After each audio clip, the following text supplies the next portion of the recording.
नमस्कार, मैं हूं आपके साथ पूर्णिमा मिश्रा। हमारे खास प्रोग्राम क्या कहते हैं नरेंद्र मोदी में आज आपको सुनवाएंगे पीएम मोदी का वो ऐतिहासिक भाषण जो उन्होंने 14 जुलाई 2013 को पुणे में दिया। अपने भाषण में मोदी जी ने कहा कि जिस देश के अंदर 65% से अधिक जनसंख्या 35 से कम आयु की हो, वो युवा देश दुनिया को क्या कुछ नहीं दे सकता, दुनिया के लिए क्या कुछ नहीं कर सकता। एक तरीके से न सिर्फ हिंदुस्तान की समस्याएं बल्कि विश्व की समस्याओं के समाधान के लिए भी ये युवा शक्ति काम आ सकती है। बस कोई सही दिशा देने वाला होना चाहिए। हम विश्व के सबसे युवा देश हैं। 65% जनसंख्या हमारे देश की 35 से कम आयु की है। जिस देश के अंदर 65% से अधिक जनसंख्या 35 से कम आयु की हो, वो युवा देश दुनिया को क्या कुछ नहीं दे सकता, दुनिया के लिए क्या कुछ नहीं कर सकता।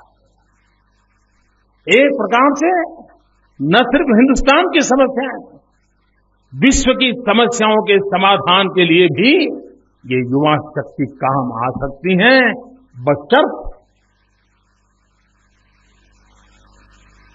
कोई करने वाला हो, कोई सोचने वाला हो, कोई दिशा देने वाला हो, कोई उंगली पकड़ करके चलने वाला हो। सब कुछ संभव है। मित्रों, आज जो देश में निराशा का माहौल है, चारों तरफ कोई भी मिले तो छोड़ो यार, पता नहीं पिछले जन्म में क्या पाप किया, नहीं पैदा हुए, छोड़ो यार, कुछ होना नहीं यार, अरे मरो यार, तुम कौन औरों की परवाह करते हो, तुम अपना कर लो यार, देख लो, यही भाषा सुनाई देती है। मित्रों, मैं इस भाषा को एंडोर्स नहीं करता हूं, मैं इस निराशा के स्वर को एंडोर्स नहीं करता हूं। ये बहुरत्ना वसुंधरा है, हजारों साल की सांस्कृतिक विरासत के हम धनी हैं। 1200 साल की गुलामी के बावजूद भी सीना तान करके खड़े रहने का सामर्थ्य इस धरती का है। क्या कारण था?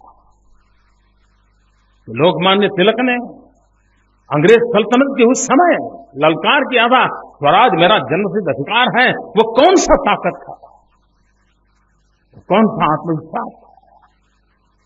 अगर गुलामी के उस कालखंड में भी उस समय के हमारे नेताओं में ये सामर्थ्य था, तो आज तो देश स्वतंत्र है। निराशा किस बात के लिए?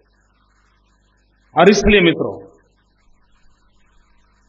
देश में इस निराशा के माहौल से ऊपर उठना बहुत आवश्यक है।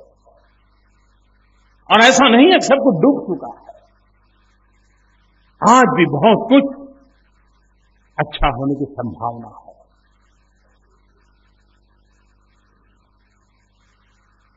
आज हमारी शिक्षा व्यवस्था की अगर हम चर्चा करें तो ऐसा क्यों हालत हुआ? जो लोग हमारे देश के एजुकेशन के इतिहास को जानते हैं उनको पता होगा, हजारों वर्ष से हमारी क्या परंपराएं थी, कितनी महान परंपराएं थी। मैं तो रिसर्च स्कॉलर से प्रार्थना करता हूं कि हमारी गुरुकुल की शिक्षा परंपरा और आज अमेरिका के मॉडर्न एजुकेशन के सिस्टम, दोनों को आधुनिक तराजू तोल करके देखा जाए तो हमें ध्यान में आएगा कि जिस प्रकार से अमेरिकन एजुकेशन सिस्टम में व्यक्ति के भीतर की ताकत को उजागर करने के लिए एक प्रॉपर एनवायरनमेंट प्रोवाइड किया जाता है, उसकी रुचि, प्रकृति, प्रवृत्ति के अनुसार उसको विकसित होने का माहौल दिया जाता है, उसको फीड नहीं किया जाता है, उसको लर्निंग के लिए रास्ते दिखाए जाते हैं। अगर हम हमारी गुरुकुल परंपरा को देखें तो उसमें क्या था? एक ही ऋषि की चर्चा हो, एक ही ऋषि के आश्रम की चर्चा हो, लेकिन उसी ऋषि के यहां राजकुमार भी पढ़ता है, योद्धा भी पढ़ता है, राज व्यवस्था के संभालने वाले मंत्री लोग भी पढ़ रहे हैं, कर्मकांड करने वाले पंडित भी पढ़ रहे हैं, वेद के ज्ञानी होना चाहते हैं वो भी पढ़ रहे हैं। क्या कारण होगा? एक ही छोटा सा आश्रम, एक ही ऋषि, और वहां सब विधाओं को इस प्रकार से सामर्थ्यवान बनने के लिए अवसर मिलता होगा। उसी एक जगह से राजकुमार के नाते चाहिए वो शिक्षा दीक्षा लेकर के निकलता था, योद्धा के लिए जरूरी शिक्षा दीक्षा लेकर निकलता था, टीचर के लिए जरूरी हो, क्राफ्टमैन के लिए, पंडित के लिए। क्या कारण था? और आज उस पुरानी परंपराओं को देखें तो क्या हम सोच नहीं सकते कि हमारे पास बहुत कुछ था, हमने गंवा दिया। मित्र, हमारा सपना होना चाहिए गुरुकुल से विश्वकुल तक यात्रा का। हम वो लोग हैं जिन्होंने उपनिषद से उपग्रह तक की यात्राएं की है। मित्र, गुरुकुल से विश्वकुल तक सपने सुने, लेकिन फिर भी आज विश्व जब 21वीं सदी पूछती उस सवाल को पूछता है, तब हम सवाल या निशान के नीचे झुक करके खड़े हो जाते हैं। ये स्थिति कब तक? मित्र, जो यूनिवर्सिटी के इतिहास को जानते हैं उनको मालूम होगा, हमारे यहां कॉन्वोकेशन का जो परंपरा है तो यूनिवर्सिटी में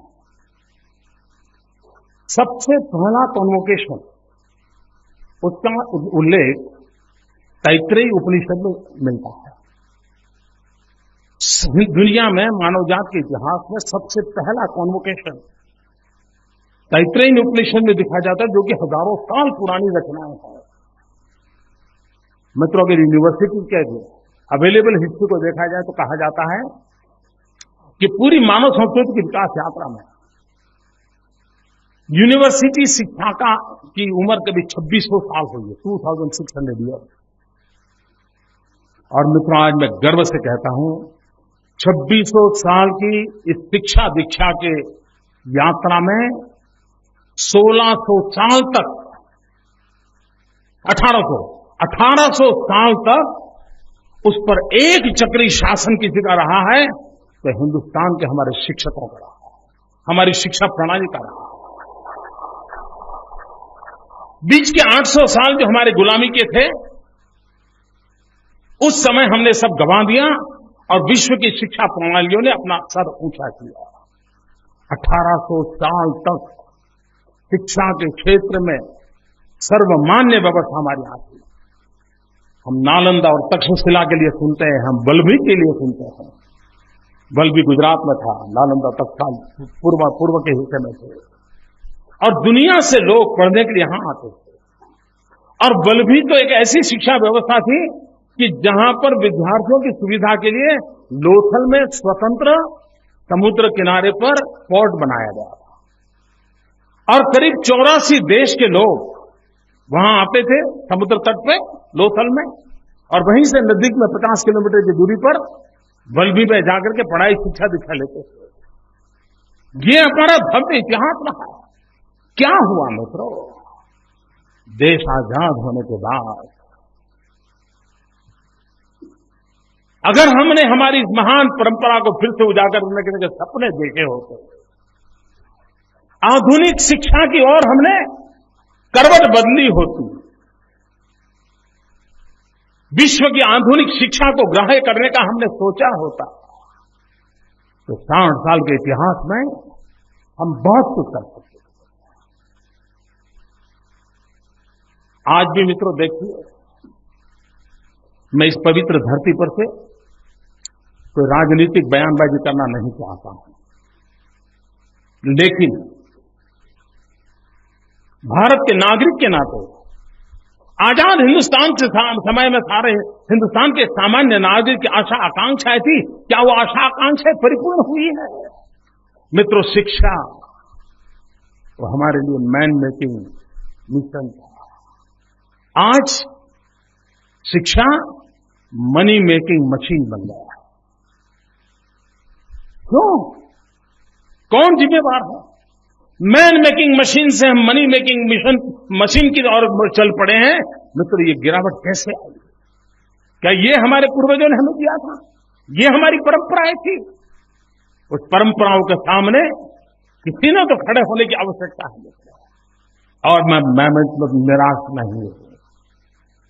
ये स्थितियां भी बदली जा सकती है, स्थितियों को ठीक किया जा सकता है, लेकिन इसके लिए आपके पास विजन चाहिए।